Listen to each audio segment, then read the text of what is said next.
안녕하세요. 미궁산책입니다. 오늘은 부산의 산속에서 4명의 소녀가 목숨을 잃은 사건을 파헤쳐 보겠습니다. 경찰들은 범인의 단서조차 찾지 못한 채 현재까지 미제 사건으로 남아있죠. 부산 사상구와 북구, 진구의 중심에 위치한 해발 642m 백양산. 현재에는 많은 등산객들이 찾는 곳이지만 37년 전인 1988년부터 1991년까지는 등산객들의 발길이 끊겨버렸습니다. 1988년, 1989년, 1991년 여름, 백양산을 찾아든 4명의 초등학생, 중학생 여자아이들이 성폭행 당한 후 시신으로 발견되었기 때문이죠. 3건의 사건 모두 성폭행 후 목을 졸라 아이들을 살해했다는 공통점이 있었습니다. 첫 번째 사건은 1988년 6월 7일. 같은 초등학교에 다니던 김정은 양과 김보라는 오후 3시경 같은 반 친구 5명과 함께 준비물인 강아지 풀을 채집하러 마을 뒷산 백양산으로 향했습니다. 강아지 풀을 채집한 후 오후 5시가 넘어 하산을 하기 시작하죠. 하산 도중 갈림길에서 정은 양과 보란 양은 같은 방향으로 나머지는 다른 방향으로 하산을 합니다. 그런데 정은 양과 보란 양은 저녁 시간이 되도록 집으로 돌아오지 않았다고 하죠. 부모는 즉각 경찰에 신고하고 정은 양과 보란 양을 찾기 위해 수색을 시작합니다. 하지만 6월 9일 11시경 계곡 옆 숲에서 나란히 숨진 채 발견이 되고 말죠. 두 아이는 옷을 입은 채로 서로 머리를 반대 방향으로 향해 포개져져 있었으며 사체 위로 나뭇가지가 잔뜩 쌓여 있었다고 합니다. 몸싸움의 흔적 중 하나로 전자식의 줄이 끊어진 채 근처에 버려져 있었으며 경찰은 인근 수색 중 베이지색 남성용 여름 점퍼 1개를 발견하죠. 그리고 현장에서 50m 떨어진 바위 더미 옆에서 텐트와 침낭, 배낭, 주걱 등이 발견되어 용의자는 백양산에서 기거하는 사람이라고 추정합니다. 그리고 조사를 하던 중 놀라운 사실이 또 발견되죠. 약 한 달 전 백양산 약수터 인근에서 초등생 2명이 성폭행 당한 사실이 있었다고 밝혀집니다. 하지만 신고도 하지 않고 넘어갔다고 말을 하죠. 이 사건과 연관이 있다고 생각하고 수사를 진행하지만 초등학생 2명이 성폭행을 당했는데 신고도 안 한다는 건 지금으로서는 도저히 상상도 안 되는 일입니다. 3일 후 경찰은 유력한 용의자로 36세 광모 씨를 지목하죠. 광모 씨는 백양산 아래 주택가 일대에서 자주 모습을 보이던 일용직 노동자였습니다. 곽 씨는 자백을 했다가 번복해버리고 집을 조사한 결과 피가 묻은 속옷이 나왔는데 피해자 혈흔은 아니었죠. 이후 32세 제모 씨를 용의자로 지목하였는데 구포시장에서 껌파리를 하던 장애인이었습니다. 하지만 장애인이 한 명도 아닌 초등생 2명을 성폭행 후 목졸라 살해했다는 건 누가 봐도 말이 안 되었죠. 그런데 엉뚱하게 미제로 남아있던 미성년자 추행 사건의 범인으로 지목되어 징역 6개월을 받게 됩니다. 이렇게 진범은 잡지 못하고 경찰의 강압적인 수사가 있었다고 알려져 지금도 많은 비난을 받고 있죠. 하지만 1년 후 백양산에서 또 살인사건이 일어납니다. 1989년 7월 13세 홍모 양은 페트병의 약수물을 받으러 12시쯤 백양산으로 향하는데 저녁이 되도록 집으로 오지 않았죠.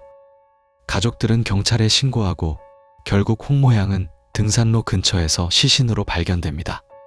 옷은 찢겨 있었고 손목이 결박된 채로 성폭행 후 목을 졸라 살해당한 모습이었으며 살해 방법은 1년 전과 동일했죠. 경찰은 이틀 만에 범인을 검거하였는데 27세 남성 이모 씨로 전과자였습니다. 약수터에서 홍양을 성폭행한 후 홍양이 자백할까 두려워 살해했다고 밝히죠. 이모 씨는 법원에서 사형을 선고받고 사건은 점점 잊혀져 갔습니다. 그런데 1991년 7월 3일 또다시 여자 어린이 시체가 발견되고 말죠. 피해자는 12세 오성정 양으로 7월 2일 저녁 학원을 마치고 집으로 향하던 중 행방불명됩니다. 신고를 받고 수색을 하던 경찰은 30m 떨어진 백양산 기슭에서 오양을 발견하죠. 하복부에 다량의 출혈이 있었으며 마찬가지로 목이 졸려 살해당했습니다. 주변 수색 결과 맥주깡통과 본드가 발견되어 범인이 환각 상태에서 저지른 일이라고 추측하죠. 하지만 이후 경찰은 아무런 단서도 찾지 못하고 공소시효가 종료되면서 미제 사건으로 남게 됩니다. 범인은 아직 우리 주변에서 평범하게 생활하고 있는 중일까요? 백양산 연쇄살인 사건 미궁산책이었습니다. 1945년 12월 25일 크리스마스 새벽, 미국 웨스트버지니아주 페이어빌이라는 작은 탄광 마을. 사람들이 아직 잠에서 깨지 못한 시간, 한 가정의 집에서 불길이 치솟기 시작합니다. 이 집의 주인은 조지 소더. 이탈리아에서 미국으로 이주해온 이민자로 성실하게 일하며 지역사회에 잘 정착한 인물이었습니다. 그의 아내 제니 소더, 그리고 9명의 아이들. 소더 가족에게 이날은 여느 크리스마스와 다를 바 없는 평범한 명절 밤이었으며 아이들은 선물을 풀어보고 웃고 떠들며 늦은 시간까지 잠들지 않았습니다. 부모는 아이들에게 조금 더 놀아도 좋다 말한 뒤 먼저 침실로 향합니다. 그때 아무도 몰랐습니다. 이 밤이 소더 가족의 인생을 완전히 갈라놓을 밤이 될 줄은. 새벽 1시쯤 제니 소더는 전화벨 소리에 잠에서 깹니다. 수화기 너머에서는 낯선 여자의 목소리가 들렸지만 제니는 그 목소리를 알아듣지 못하였으며 상대는 웃고 있었고 배경에서는 다른 사람들의 소리가 들렸습니다.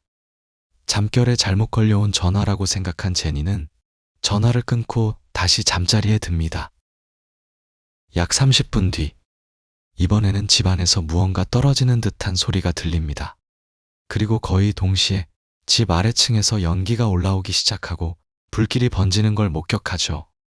조지 소더는 잠에서 벌떡 깨어 가족들을 깨우고 그와 제니 그리고 4명의 아이들은 간신히 집 밖으로 빠져져 나옵니다. 하지만 5명의 아이들 모리스, 마사, 루이스, 제니, 베티는 2층 침실에 남아 있었습니다. 조지는 아이들을 구하기 위해 다시 집 안으로 들어가려 하였지만 계단은 이미 불길에 완전히 막혀 있었습니다. 연기와 열기에 더 이상 접근할 수 없는 상황. 그는 밖으로 나와 다른 방법을 찾습니다.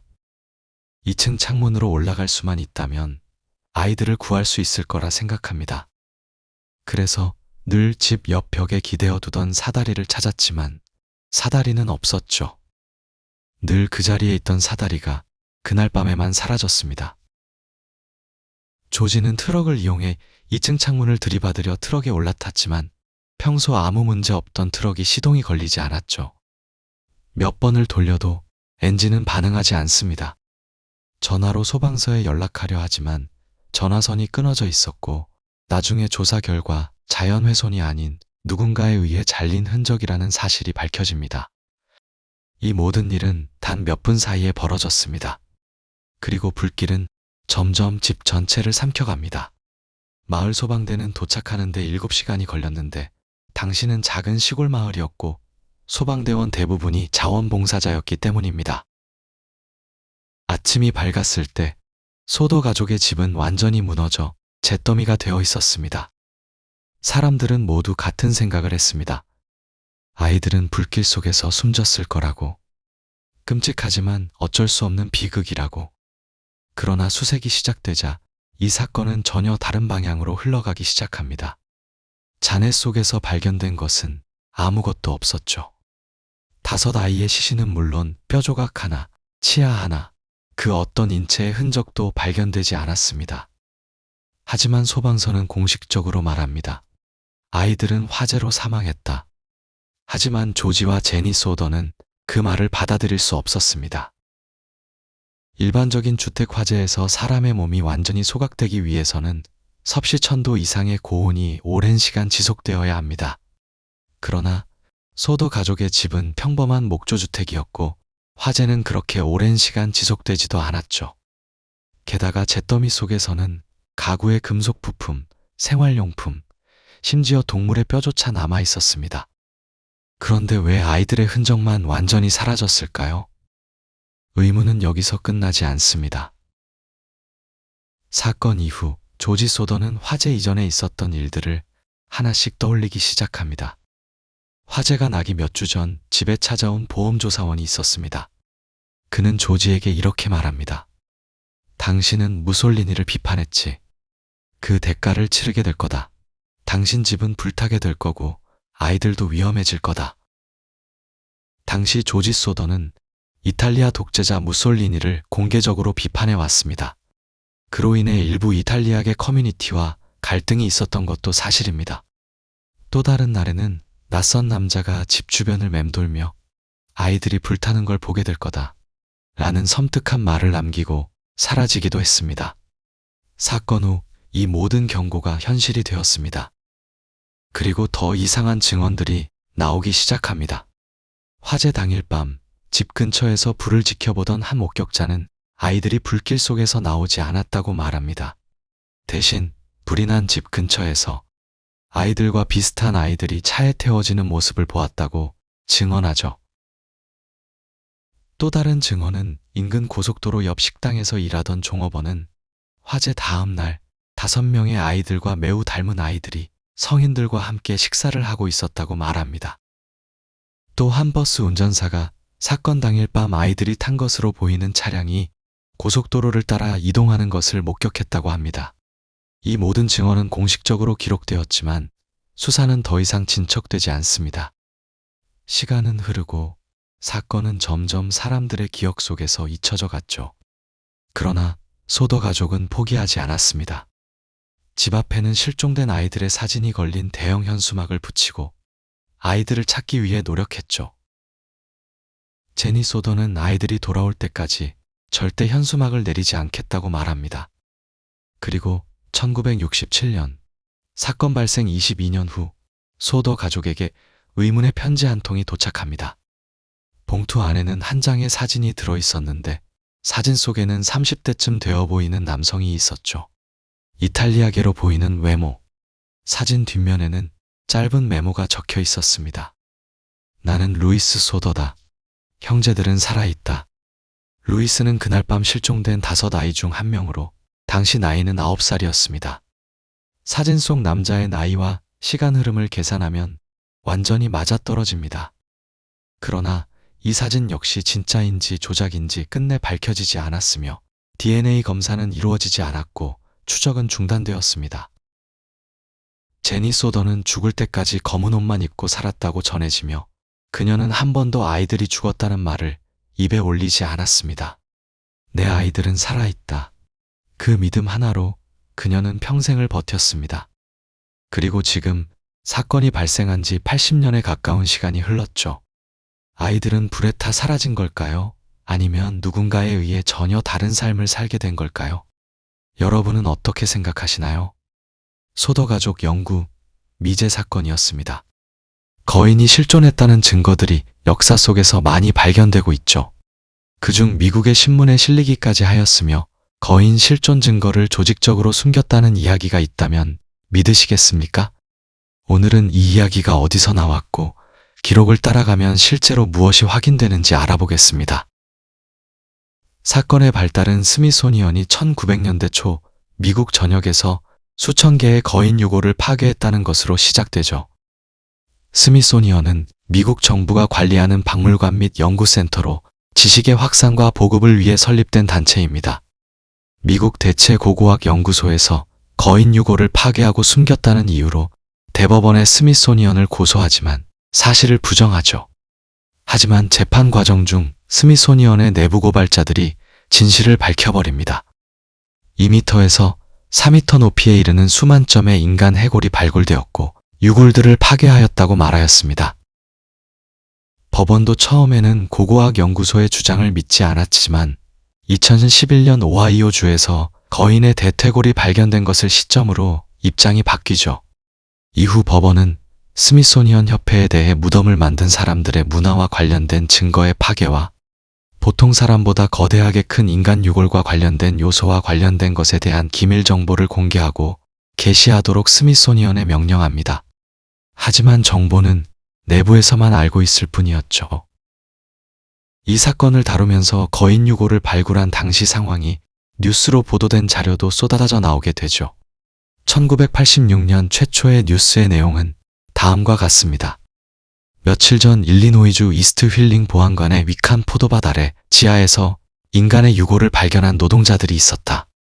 묻혀있는 유골의 뼈 위치를 파악하기는 어려웠다. 길이는 원래 위치에 있었다. 보안관과 노동자들의 증언에 따르면 가장 인상적인 점은 골격의 크기가 약 3.5m 정도였다는 것이다. 그 유골의 턱과 치아는 말의 크기와 비슷할 만큼 거대했다라고 기록되어 있었죠.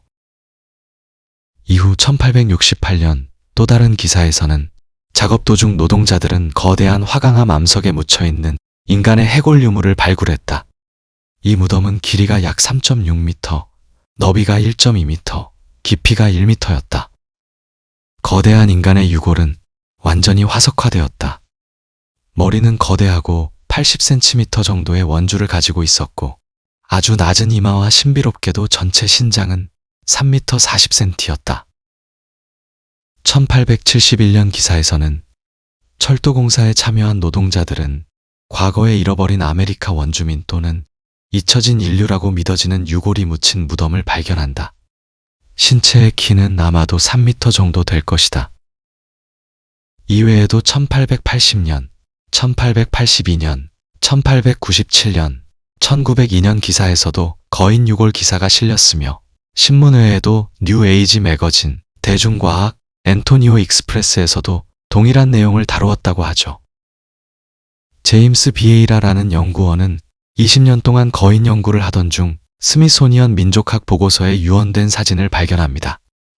사진에는 거인과 스미소니언의 맥기 교수, 연사가 함께 찍혀 있었죠. 또 비에이라는 대부분의 진실이 언론으로부터 감춰져 있다고 이야기합니다.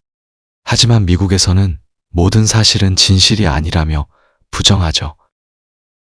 외계인 실존의 증거처럼 미국에서 거인의 증거도 감추고 있는 것일까요? 다음번에는 다른 거인 실존 증거로 찾아뵙겠습니다. 구독과 좋아요 부탁드립니다. 1998년 4월 6일 일본의 한 학생이 실종됩니다. 이 실종자의 이름은 나카무라 미나코.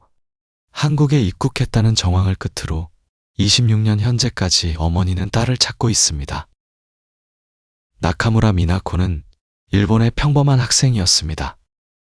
고등학교 졸업 후 국립대에 지원했지만 불합격하고 재수를 위해 4월에 학원을 다닐 예정이었죠. 하지만 학원 등록 당일 학원에 가지도 않고 집에 들어오지도 않습니다. 어머니는 이상함을 느끼고 미나코의 방을 뒤지던 중 메모 하나를 발견하는데 메모에는 3만 엔 빌려가요. 제 통장에서 인출해 주세요 라고 적혀 있었고 미나코가 왜 학원을 가지 않았는지 알 수가 없었죠. 미나코 방을 계속 찾던 중 쓰레기통에서 찢어진 영수증 하나를 발견하는데 맞추어 보니 니가타현 증명사진관에서 받은 것이었습니다. 이후 경찰이 수사에 들어가고 미나코가 실종되기 9일 전에 여권을 신청했다는 걸 알아내죠. 증명사진도 여권을 발급하기 위해 찍었던 것이었습니다. 여권은 실종 3일 전인 4월 3일 날 발급되었지만 여행을 간다는 말도 없었으며 혼자 여행을 갈 성격은 더욱 아니었다고 하죠. 특이한 점은 미나코는 나가오카시에 거주하는데 여권 발급은 멀리 떨어진 니가타시까지 가서 했다는 것이 이상했습니다. 경찰 조사 결과 니가타 현청에서 신청하면 여권 발급이 빠르기 때문이라고 추정하였죠. 실종 당일 미나코는 여행을 가려는 차림도 아니고 그저 평상복을 입고 집을 나섰으며 딱히 짐을 꾸리지도 않았다고 합니다. 그런데 실종 다음 날 4월 7일 미나코가 니가타 공항에서 서울로 출국했다는 사실이 밝혀지죠. 여권 발급일 당일인 4월 3일 미나코가 아닌 누군가가 니가오카 여행사에 전화를 해서 김포국제공항 비행기 탑승권을 예매하였는데 목소리가 중년쯤으로 보이는 여자였다고 진술합니다. 항공권은 왕복이 아닌 편도 항공권이었으며 숙소 예약은 필요 없다고 말했다고 합니다. 하지만 비자 문제 때문인지 4월 14일 김포발 니가타행 티켓도 뒤늦게 구매했다고 하죠. 니기타 공항의 직원은 나카무라 미나코라는 이름을 정확하게 기억하고 있었으며 항공권을 받아간 사람은 실종된 미나코가 아닌 화려한 블라우스를 입은 중년의 여성이었다고 합니다. 이 중년 여성은 공항 이용을 자주 이용한 듯한 느낌을 주었다고 하죠. 여기서 의문점이 생기실 텐데요. 표를 받은 사람이 미나코 대신 한국으로 간 것이 아니냐라는 것인데, 한국 김포공항에 제출한 입국카드에 따르면 미나코는 확실히 한국에 도착한 것이 맞다는 결론이 나옵니다. 여기에는 미나코의 친필 사인이 있었는데, 미나코의 어머니 말로는 필체가 똑같다고 말했으며, 숙소 예약을 하지 않은 터라 체류지 주소에는 물결 표시만 적혀 있었다고 합니다. 물결 표시는 경유편을 탑승했을 때 기재하는 것인데, 한국을 도착한 이후 출국한 탑승 기록은 없었죠. 더군다나 3만 엔만 가지고 떠난 미나코가 개인 돈을 포함해봐야 최대 8만 엔 정도가 전부였고, 짐도 없는 상태에서 해외여행을 간다는 것은 말이 안 되기 때문에 누군가의 도움 없이는 불가능한 일이라고 판단됩니다. 당시 미야코의 항공권을 받아간 중년 여성이 가장 의심가는 용의자였죠. 그 사람을 조사한 결과 일본에 귀화한 한국인이었으며 종교법인 대표라고 밝혀졌습니다. 미야코 좌석의 옆쪽에 앉아 있었으며 한국에 볼 일이 있어 설계사 등 3명과 방문했으며 미야코에 대한 기억은 없다고 하였죠. 하지만 증거가 없어 이 이상 조사는 힘들었습니다. 또 당시 같은 비행기를 탑승했던 탑승객의 목격담이 있었는데, 한국 도착 후 나카모토 미나코 이름으로 항공편에 탑승한 여자가 할머니쯤 되어 보이는 여자에게 끌려가는 듯한 장면을 보았다고 진술하죠. 이후 다른 의견이 등장하는데 특정 실종자 문제조사회라는 단체에서 나옵니다. 바로 북한에 납치되었다는 말이었습니다. 이런 주장이 나온 이유는 1991년 당시만 해도 일본에서 납북 일본인 문제를 공식적으로 문제 제기를 할 정도로 납치 사건이 많았기 때문이죠. 북한의 공작원이 대한민국 입국을 위한 일본인 위장 신분을 얻기 위해 미나코에게 접근해 대한민국 여행을 미끼로 꼬드겨서 사건 당일 납치해 북한으로 끌고 갔고, 목소리가 허스키하다는 중년 여자가 미나코로 행세하여 서울에 입국하여 공작 활동을 한 게 아니냐고 추정한다는 내용이었습니다. 하지만 당시에도 북한 납치는 한국이 아닌 북한과 가까운 중국 베이징이나 다롄시에서 발생하였으며, 일본인을 굳이 서울까지 데려가서 다시 북한으로 끌고 간다는 게 말이 안 된다는 반론이 있었죠. 더군다나 일본 정부가 공식적으로 납북 일본인 문제를 제기한 상태에서 이런 짓은 사실상 불가능하다는 의견도 있었습니다. 대한민국 경찰도 일본의 협조 요청으로 미나코의 행방에 대해 수사했으나 서울에 입국했다는 출입국 기록만을 확인했을 뿐 특별한 다른 증거나 흔적을 찾지 못했죠. 이후 미나코의 어머니는 딸을 찾기 위해 한국과 일본에서 직접 전단지를 만들어 배포하고 2012년까지 15년간 한국을 12번이나 방문했다고 합니다. 2019년에는 한국의 KBS 방송 노래가 좋아에 출연하여 미나코를 찾는 메시지를 전하기도 하였으며, 2025년도에는 SBS 그것이 알고 싶다에 제보 요청도 했다고 하죠. 2026년도 현재에도 어머니는 미나코를 애타게 찾고 있다고 합니다. 도대체 미나코는 어디로 간 것일까요? 여러분은 전쟁에 참전한 곰이 실제로 존재했다는 사실 알고 계셨나요? 총도 쏘지 않고 명령도 이해하지 못했지만 정식 군번을 받고 계급까지 부여받은 곰. 오늘 이야기의 주인공은 제2차 세계대전 당시 폴란드 군대의 마스코트이자 전우였던 곰병사 보이텍입니다. 이 이야기는 단순한 미담이 아닙니다. 전쟁 한가운데서 인간과 동물이 어떻게 서로를 의지했는지, 그리고 전쟁이 끝난 뒤 보이텍에게 어떤 운명이 기다리고 있었는지까지 알아보겠습니다. 1942년, 지금의 이란 지역. 폴란드 군인들은 이동 중 한 마을에서 작은 시리아 불곰 새끼를 발견합니다. 어미곰은 이미 사냥꾼에게 죽은 상태였고, 새끼곰은 혼자 살아남을 수 없는 상황이었죠. 군인들은 망설이다가 약간의 돈과 통조림을 주고 그 새끼 곰을 데려옵니다. 그 곰이 바로 보이텍입니다. 보이텍 이름의 뜻은 전사의 미소라고 하죠. 보이텍은 아직 너무 어려 젖병으로 연유를 먹었으며 담요를 덮고 사람들 옆에서 잠을 잤습니다. 이때부터 보이텍은 군대의 애완동물이 아니라 부대의 일원처럼 자라기 시작합니다. 보이텍은 군인들과 완전히 같은 생활을 하였으며 군용 트럭을 타고 이동하고 텐트에서 함께 잠들고 심지어 맥주까지 즐겨 마셨죠. 군인들은 보이택에게 레슬링을 가르쳤고 보이택은 장난처럼 군인들을 넘어뜨리며 놀았습니다. 놀랍게도 보이택은 사람을 절대 공격하지 않았고 항상 힘 조절을 했다고 합니다. 이 시점에서 보이택은 단순한 마스코트가 아니라 전쟁의 공포 속에서 군인들의 정신적 버팀목이 되죠. 하지만 한 가지 문제가 발생합니다. 폴란드군이 이탈리아 전선으로 이동하기 위해 영국 수송선을 타려 했을 때 영국군은 말합니다. 동물은 탑승 불가입니다. 이 계기로 보이택은 폴란드 제2 수송중대 이병이라는 정식 군번을 임명받죠. 보이택은 세계 최초이자 유일한 정식 군번을 가진 고은 병사가 됩니다. 1944년 이탈리아 몬테카시노 전투. 이 전투는 2차 세계대전에서도 가장 치열한 전투 중 하나였습니다.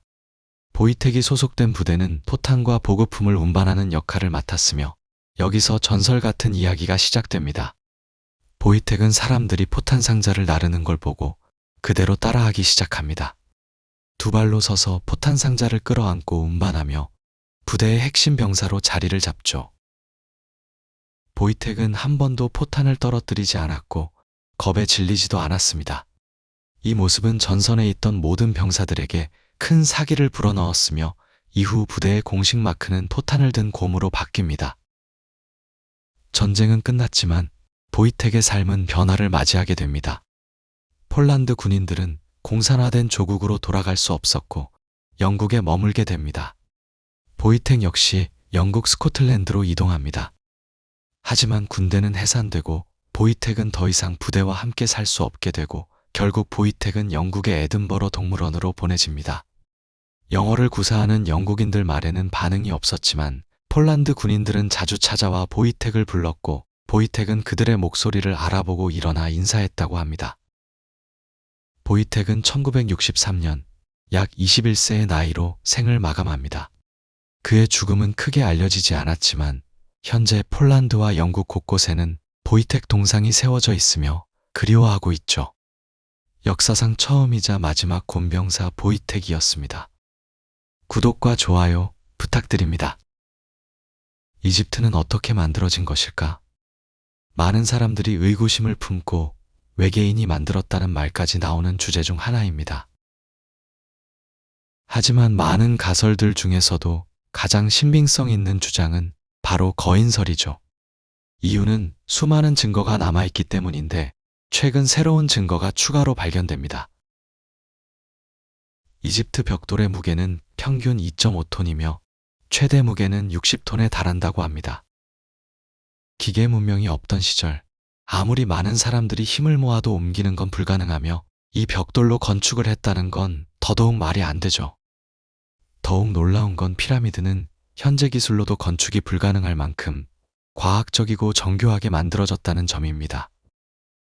새롭게 나온 증거를 포함한 거인이 만들었다는 증거 5가지를 보시죠. 처음 거인설이 나왔던 건 바로 이집트에 있던 벽화의 그림입니다. 그림에는 키가 큰 사람과 작은 사람이 함께 등장하는데 키 차이가 3배 이상 차이 납니다. 실제 이집트 벽돌 하나의 높이가 성인 키를 훌쩍 뛰어넘죠. 벽화 그림 증거는 아주 많으며 거인으로 추정되는 사람이 벽돌을 운반하는 모습도 많습니다. 과학자들은 신분이나 위계를 표현하는 상징적인 의미라고 하지만 노동을 하는 사람의 신분이나 위계를 크기로 표현했다고 하기에는 무리가 있어 보이죠.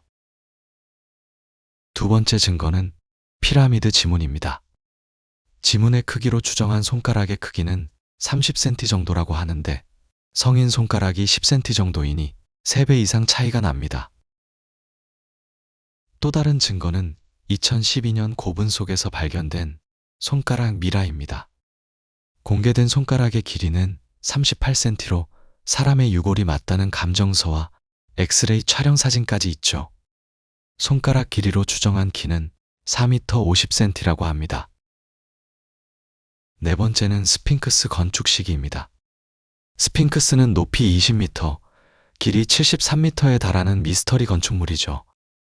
스핑크스가 피라미드와 마찬가지로 이집트 왕조 때 건축한 것이라고 알고 있었지만 실제로는 훨씬 전에 만들어졌다는 주장입니다. 스핑크스 몸체는 어마어마한 비와 눈으로 인한 침식 흔적이 있는데 기원전 3000년 전부터 사하라 사막에는 그 정도 양의 비나 눈이 내린 흔적이 전혀 없다고 하죠.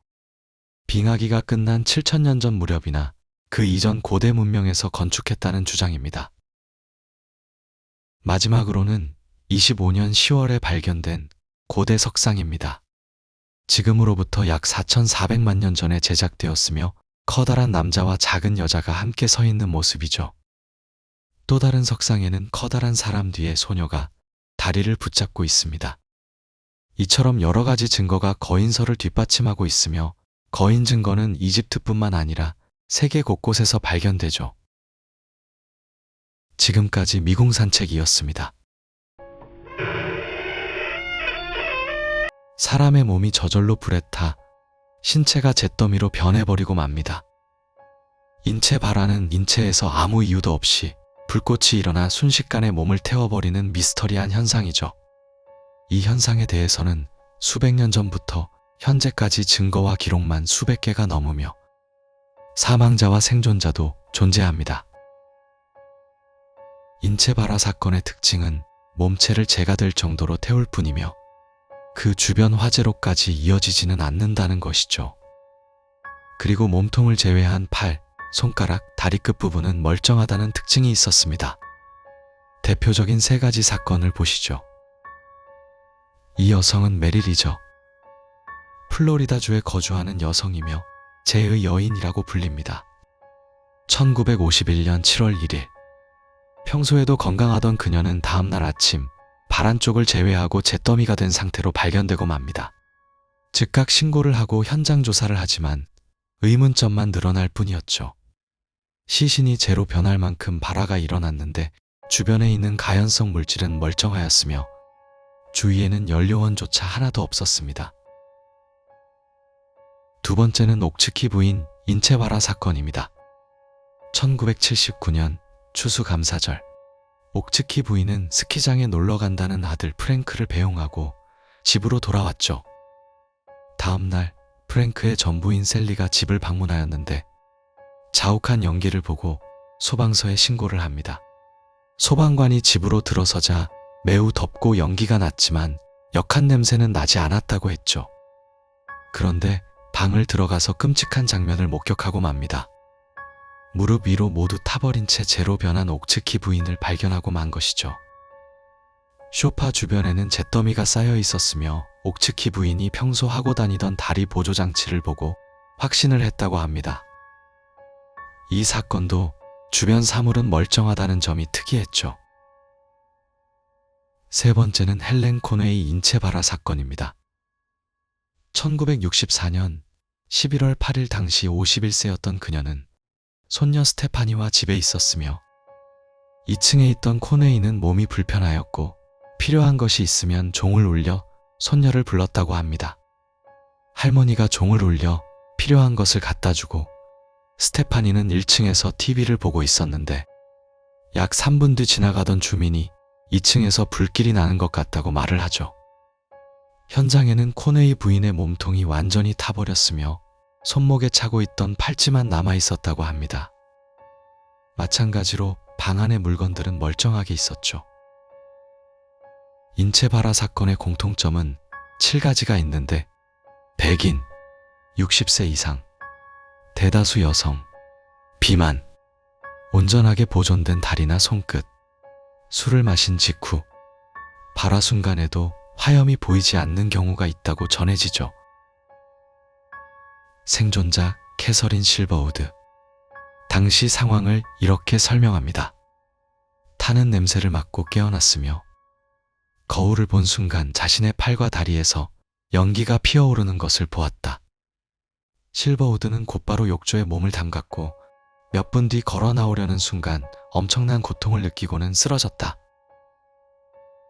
또 다른 생존자 잭 엔젤은 잠이 들었는데 깨어나 보니 자신의 오른쪽 손과 팔뚝이 새까맣게 타고 있었으며 곧바로 병원으로 달려갔죠. 오른쪽 팔을 절단하고 말하길 팔이 타는 동안 어떠한 고통도 느끼지 못했다고 합니다. 이 사건은 자연발화 최초의 공식 의학 기록이 되죠. 이 이외에도 수백 건의 사건이 있으며 한국의 조선시대에도 기록이 남아있다고 합니다. 당시 정약용이 남긴 흠음신서라는 저서가 있는데 당시 상황을 이렇게 묘사하죠. 1815년 12월 겨울 나주에서 김점룡이란 사람이 유부녀와 불륜을 맺다가 상대 여성인 한씨 부인과 같이 타 죽은 시체로 발견되었다. 그런데 옷이나 이불, 심지어 방바닥까지도 탄 흔적이 없고 사람 몸만 타버렸다. 당시 사건을 수사하던 포도청 수사관들은 이 집주인이나 김점룡의 아내 또는 한씨 부인 남편인 박기원이 저지른 짓으로 의심하여 조사했지만 살인 방법에 대하여 도저히 입증할 수가 없어서 결국 흐지부지 미해결로 끝났다. 인체발화 사건의 원인을 현재까지는 다음과 같이 해석합니다. 뉴욕 로빈비치 과학연구소장인 교수 말에 따르면 정전기가 원인이 될 수 있으며 피부가 극히 건조한 사람들의 경우 아주 낮은 확률로 발생할 수 있다. 또 다른 주장은 심지이론인데 진피층 아래의 체지방이 심지 역할을 하여 연소가 된다는 주장이며 가장 신빙성 있는 주장으로 받아들여지고 있다고 하죠. 이처럼 증거와 기록은 넘쳐나지만 아직까지 과학적으로도 해석이 불가한 부분이 많습니다. 인체발화는 소설, 드라마, 영화, 만화, 게임 등의 소재로 사용되며 일상생활에도 알려져 있지만 원인은 미스터리로 남아있죠. 여러분은 어떻게 생각하시나요? 지금까지 미궁산책이었습니다. 테드 번디, 전 세계 최악의 연쇄살인범이자 사이코패스 단어의 시초가 되는 사람이죠. 그는 어린 시절 사생아로 태어나 어머니를 누나로 알고 자랐으며 아버지의 존재조차도 몰랐다고 합니다. 외조부모가 부모 역할을 하였는데 외조부부는 가정폭력을 일삼는 사람이었다고 하죠. 테드 번디는 불우한 가정환경에서 살았으며 3살 무렵 잠든 이모의 침대 밑에 칼을 밀어 넣었던 적도 있다고 합니다.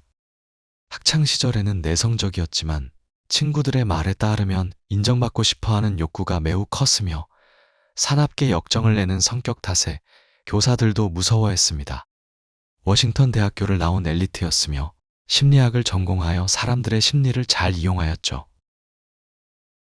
1974년 워싱턴주에서 여자 2명이 실종됩니다. 사람이 많은 휴양지에서 발생한 사건이었으며 실종자는 제니스 오트와 데니스 네스런드였죠. 두 사람은 2달 뒤 산속에서 심하게 훼손된 백골 상태로 발견됩니다. 테드 번디는 제니스 오트를 먼저 죽인 뒤 다시 되돌아가 데니스 네스런드를 살해한 거였죠. 같은 날에 발생한 사건이며 한 사람을 죽인 것만으로 만족을 할 수 없었다고 합니다. 테드 번디는 오른쪽 손에 붕대를 칭칭 감고 도와달라고 한 뒤 차로 유인하였고 붕대대를 이용하여 피해자들을 제압하였으며 둔기로 머리를 수차례 가격한 뒤 성폭행하고 살해하였죠. 이후 경찰들은 수사를 시작하며 유력한 용의자들을 추려내지만 테드 번디는 의심을 피했는데 그 이유가 엘리트 대학 출신이며 심리학 전공 탓도 컸다고 하죠. 그런데 어느 날 경찰서로 한 통의 전화가 걸려오는데 테드 번디의 여자친구였습니다. 여자친구가 말하길 테드 번디가 범행에 이용된 차량과 같은 차를 가지고 있으며 의심이 많이 간다고 하였지만 물증이 없어서 체포하지 못합니다. 이후 워싱턴주에서 실종 사건이 사라지는데 그 이유가 테드 번디가 유타주로 이사를 하면기 때문이었죠. 테드 번디는 유타주에 가서 로스쿨에 입학하고 교회를 다니며 공화당에 입당하여 당원까지 됩니다. 더욱 믿기 어려운 건 테드 번디는 범죄 활동을 싫어했고 범죄예방위원 부국장 자리까지 올라갔으며 특히 성폭행 범죄 예방에 관심이 많았다고 합니다. 하지만 여기서도 범행은 멈추지 않고 지속됩니다. 테드 번디는 사람이 많은 대형 쇼핑몰에서 이전과 같은 방식으로 범행 대상을 찾습니다. 이번 피해자의 이름은 캐롤 다론치라는 18세 학생이었죠. 테드 번디는 경찰인 척 수사 협조를 요청하며 그녀를 차로 유인하였지만 이상함을 느낀 캐롤은 몸싸움 끝에 탈출하고 경찰에 신고를 합니다.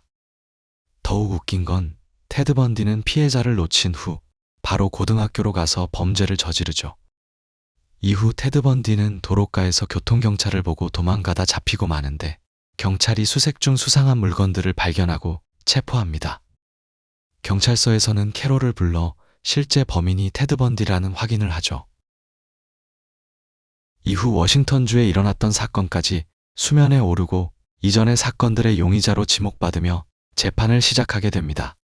하지만 테드 번디는 변호사를 선임하지 않고 본인 스스로 변호를 하겠다고 주장하며 도서관 출입 권한을 얻죠. 교도소에서 모범수 생활을 하며 도서관에서 변론 준비를 하던 그가 어느 날 도서관에서 사라지고 맙니다. 2층 높이의 도서관에서 뛰어내려 도망간 것이죠. 이후 일주일 만에 차를 타고 돌아가다 또 교통경찰에 의해 체포됩니다. 체포된 직후 11kg이 감량될 정도로 수척하였으며 다시 수감 생활을 하던 도중 감옥 안에서 사라지고 마는데 천장의 작은 틈으로 탈옥을 또 시도한 것이었죠. 이후 3200km를 이동하며 미국을 휘젓고 다니면서 범죄 행위를 이어갑니다. 최종 목적지는 플로리다의 한 여자 기숙사였는데 여기서 2명의 여대생이 피해자가 되고 말죠. 피해자는 리사 베리, 마가렛 바우먼이었습니다. 이후 테드 번디는 훔친 차량을 운전하다 또 교통경찰에게 잡히고 맙니다. 테드 번디는 재판 장면이 방송에 생중계되었지만 그는 웃으면서 즐기고 여유로운 모습을 보여줬죠. 이런 태도를 보일 수 있었던 건 물증이 없었기 때문입니다. 재판 과정 중 경악할 만한 일들이 발생하는데 생중계로 나간 테드 번디를 보고 팬클럽이 생기는가 하면 이전 직장에서 함께 일하던 동료인 캐롤이란 여자에게 재판 도중에 테드가 청혼을 합니다. 두 사람은 결혼하고 딸아이까지 생기게 되죠. 범죄자에게 애정을 느끼는 이 현상은 하이브리스토필리아 증후군이라 불리며 여러 가지 사례가 있습니다. 그런데 갑자기 경찰이 마지막 방법이라며 테드 번디의 치아를 본뜹니다. 기숙사 여대생 피해자인 리사 베리의 머리에 범인의 이빨 자국이 있었는데 이것을 대조해보기 위해서였죠. 결과는 정확히 일치하였으며 테드 번디도 증거 앞에 고개를 떨구고 사형 선고를 받게 됩니다. 테드 번디는 사형 집행일 며칠 전 갑자기 자백을 하였고 본인이 네크로필리아, 즉 시신의 성욕을 느낀다고 밝히기도 하였죠. 1989년 1월 24일 사형 선고일 마지막 만찬을 하고 난 뒤 역사상 최악의 범죄자는 전기의자에 앉아 최후를 맞이하게 됩니다. 현재 테드 번디는 사이코패스 단어를 만든 창시자로 알려질 만큼 영향이 크며 각종 영화 소재에도 사용되고 있죠. 하지만 테드 번디에게 희생당한 사람들 중 알려지지 않은 것이 더 많다고 합니다. 아직까지 어디에 있을지도 모르고 기다리는 가족분들이 있다고.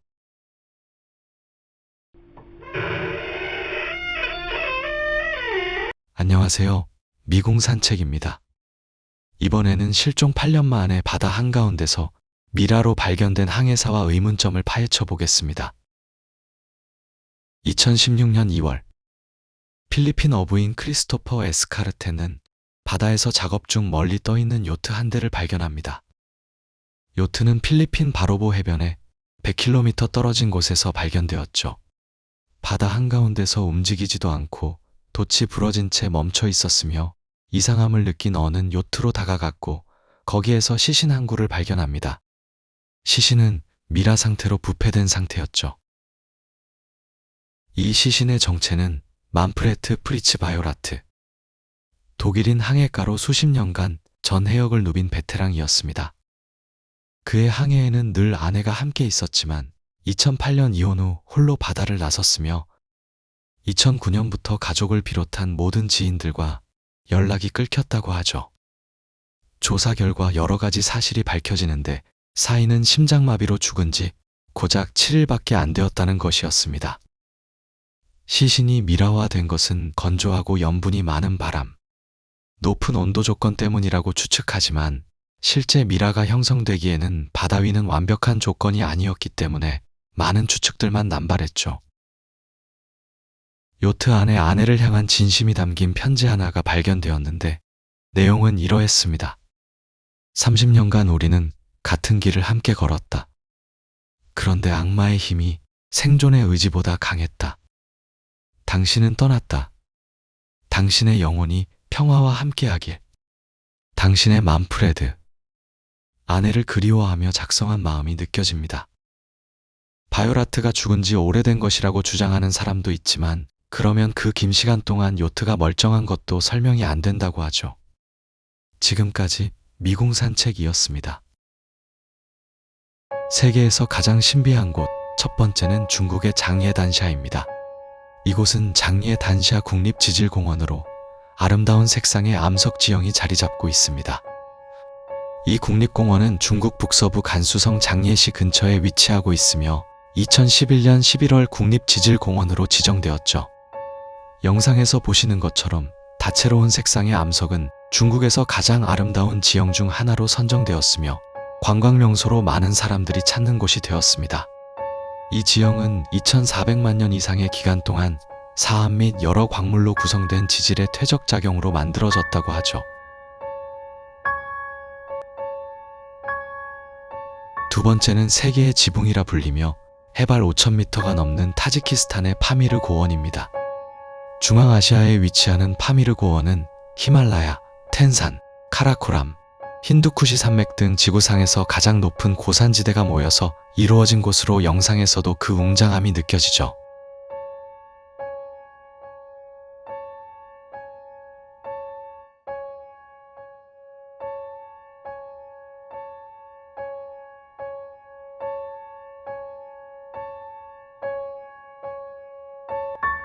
세 번째는 미국의 그랜드 프리즈매틱 스프링입니다. 이곳은 미국 옐로스톤 국립공원 미드웨이 간헐천 분지 지역에 위치하는 온천으로 미국에서 가장 크며 세계 3위 규모의 온천이죠. 다채로운 색상이 눈에 띄는 곳인데 이런 색상을 나타내는 이유는 메트라는 미생물 때문인데 엽록소와 카로티노이드, 온천수의 온도에 따라 색상이 변합니다. 여름에는 붉은색, 겨울에는 푸른색이 나타나죠.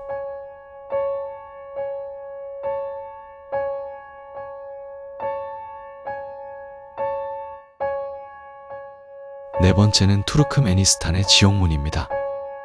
1971년 사고로 100m가량의 구멍이 생겼으며 유독가스가 나오는 것을 막기 위해 불을 붙였죠. 불은 절대 꺼지지 않으며 이름처럼 으스스한 분위기를 연출합니다.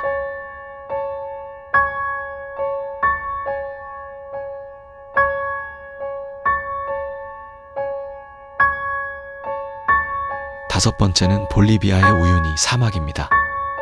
이곳은 볼리비아에 있는 건조 호수로 면적이 서울의 15배에 달하는 크기입니다. 이곳은 볼리비아 남서부 포토시주와 오르로주에 위치하며 세상에서 가장 큰 거울이라고 불리기도 하죠. 낮과 밤의 절경이 예술이며 많은 관광객들이 찾는 곳입니다.